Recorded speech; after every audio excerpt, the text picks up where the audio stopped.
All right, let's dive into the world of Scott Bessent, President-elect Trump's pick for Treasury Secretary. You've probably seen the headlines, Definitely. but we're going deeper than those today, really trying to figure out who he is, Yeah. what his experience tells us, and what we can expect from him in this new role.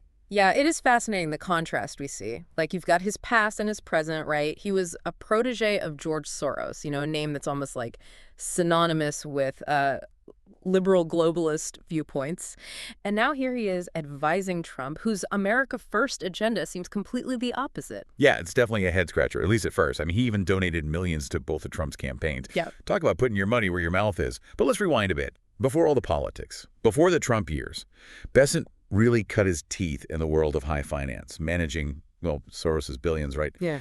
So what insights did he gain from that, and how might that shape his approach at Treasury? Well, that's what makes this so interesting. We're talking about someone who built a whole career out of anticipating global trends, understanding all those complex financial markets, and making huge decisions under pressure.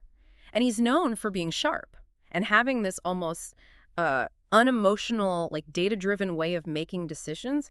There's a story about him walking away from a deal after working on it for over a year, just because the facts changed.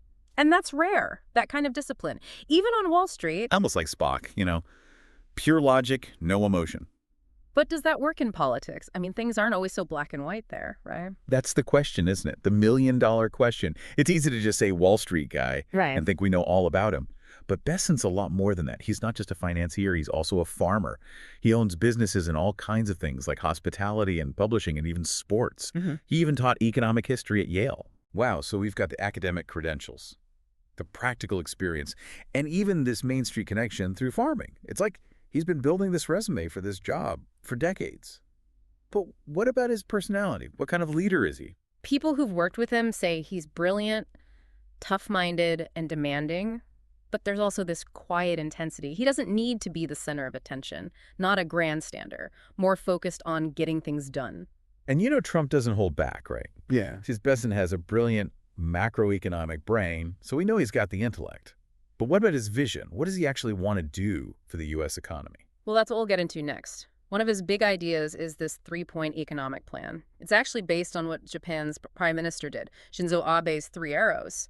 But will that work here? And what will he do to make it happen? Yeah, let's break down this 3 arrows thing. It really tells you a lot about how Bessent thinks about the economy.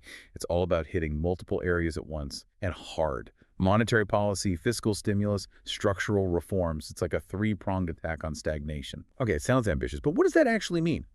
Lower interest rates, huge government spending. What kinds of reforms? Well, he's definitely criticized the Fed, said they've kept rates too low for too long, but this 3 arrows approach makes you think he wants the Treasury and the Fed to work together, not fight each other. So, more like teamwork to boost growth. But what about the other 2 arrows? Fiscal stimulus and structural reforms. Any clues about those? He's a big believer in tax cuts, especially for businesses. Says it'll encourage investment and innovation. He's also talked about reprivatizing the economy, basically shrinking the government and letting the private sector do more, which could mean all sorts of things, from deregulation to actually selling off government functions. Yeah, reprivatize is definitely a loaded word. And it makes you wonder about things like Social Security and Medicare. Are those on the chopping block? And how would all this affect everyday people? Those are exactly the questions we need to ask. It's easy to get caught up in the big ideas, but it comes down to how it affects people's lives, like which sectors would he target, and what would the consequences be, good and bad? Absolutely. And we can't forget about the debt. If he cuts taxes and spends more, won't the deficit explode? It's a real concern. Some economists say Trump's economic plans, including Bessent's ideas, could add trillions to the deficit, like over the next 10 years. That's a crazy amount of money. It makes you wonder about the economy's future. $15 trillion. It's almost impossible to imagine that much money. How does Bessent even address that? Does he think his policies will create enough growth to offset the debt? Or is he okay with just having more debt? Well, he argues that the current administration's policies are actually causing more inflation because they're focused on government spending instead of private sector growth. He thinks his approach, with the tax cuts and deregulation, will unleash the private sector, let it create wealth, and that will ultimately lead to more government revenue. So it's like a bet on trickle-down economics. But that's been debated forever. Right, exactly. And this is where that shadow Fed chair idea comes in. It was pretty controversial. Like, he might actually want to control monetary policy himself to get what he wants. Yeah, that was wild. He was basically saying he'd appoint someone to undermine Powell, the current Fed chair. It really made people question if he respects the Fed's independence. Right. And think about what that would do to investors. If they think interest rates are being manipulated for political reasons, that could create chaos in the markets. It definitely shook things up. He supposedly dropped the idea, but it still tells us something, doesn't it? Like he's willing to try unconventional things, maybe even risky things, to get what he wants. And don't forget about his stance on tariffs. He sees them as a way to manage risk and make sure America stays competitive in a world where not everyone plays fair. Yeah, but he's not just talking about protecting what we already have. He's also pushing for investing in new technologies, like AI and quantum computing. He's definitely thinking long-term, wants to make sure America leads in the future. He thinks those investments are crucial, not just for the economy, but for national security, too. And he's criticized how China's developing AI with so much government control. He wants the U.S. to be more hands-off. Let the private sector lead the way. So it's like a contradiction. He wants the government to invest in these areas, but also wants the private sector to take over. It's a tough balance. He's basically saying the government should step in when it's strategically important, but otherwise let the free market do its thing. Bessent's a tough one to figure out. He's pulling ideas from all over the place, mixing free market stuff with government intervention. It's not your typical conservative or liberal economic philosophy. Yeah, it's something different. And that's what makes this appointment so interesting. He doesn't fit into any neat little box. He's got this unique mix of experiences and ideas. It's hard to predict what he'll actually do. He's a bit of an enigma. But we've got to try to figure him out.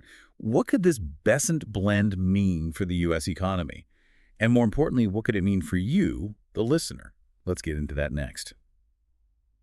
Okay, so we've looked at Scott Bessent's background, his experience, his ideas about the economy, but let's get down to brass tacks.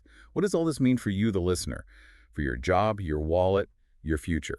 Yeah, that's the key question. It's easy to get lost in the weeds, but economics really comes down to how it affects people's lives. And with Bessent, well, there are a lot of possibilities. So let's start with the good stuff. What's the best case scenario? Yeah. What do his supporters think could happen? Well, he's all about growth and deregulation. So that could mean more investment, more jobs, higher wages.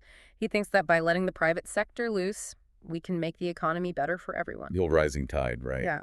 But what about the flip side? What are the risks? One big worry is that his tax cuts, especially for businesses and the wealthy, could make income inequality worse. The rich get richer and the middle class struggles. So the benefits might not reach everyone. What about the national debt? We talked about those projections, trillions added to the deficit. Right, and that's a huge risk. More debt means higher interest rates, which can slow down the economy. It also makes it harder for the government to deal with crises or invest in important programs. And what about inflation? Could his policies make things too hot? And then inflation eats away at everyone's savings. It's definitely possible. And we've seen how fast inflation can get out of control. It can really hurt people. So there's a lot of uncertainty, a lot of potential for good and bad. Definitely.